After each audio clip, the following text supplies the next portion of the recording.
CATV is proudly presented by Toyota.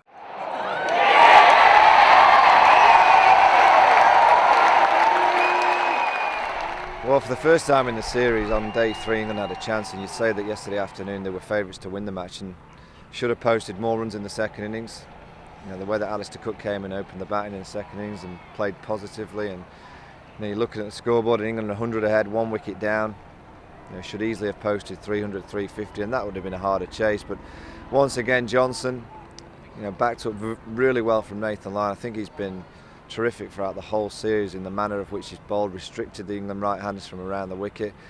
And when you've got Johnson bowling thunderbolts at one end, you can clearly see that the England mentality changes when he's on, even at the other end of batting. And some of the England shots were, they'll know it. They'll know that they've made huge mental errors, technical errors, and I just don't think they're playing with any kind of confidence. This is the most disappointed I've felt because of the fact that England had a great opportunity and mid-afternoon yesterday were favourites to win the match, and to walk away 24 hours later having been hammered once again by this Australian unit, it'll really hurt the players because they're well on the way to a whitewash. There's no question about that. I just don't see how England can pick themselves up to beat this Australian side if they weren't going to beat them here, having put them under a huge amount of pressure.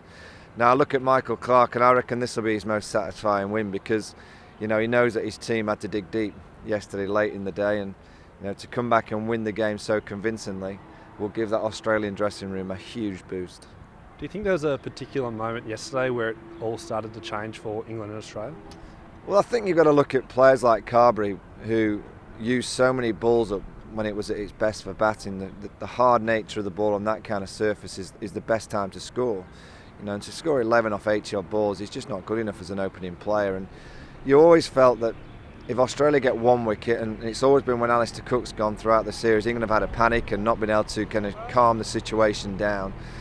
I just don't think there's enough players in that England top order who are playing with enough confidence to try and take Australians bowlers on. And there was a moment when Mitchell Johnson and Kevin Pietersen had a set to about something behind the side screens, and that almost lifted the crowd. And the over later, he gets Johnny Bairstow out, and then from there on in, Bresnan plays a poor shot, Broad plays a poor shot, Peterson has to have a go, he gets out, and you can't rely on Monty and Jimmy Anderson to score you too many. So throughout the whole series, the Aussies have just been hostile, they've won the key moments, and I guess it's been down to having consistent seam bowlers and one bowler who's bowling as quick as I've seen for a long, long time.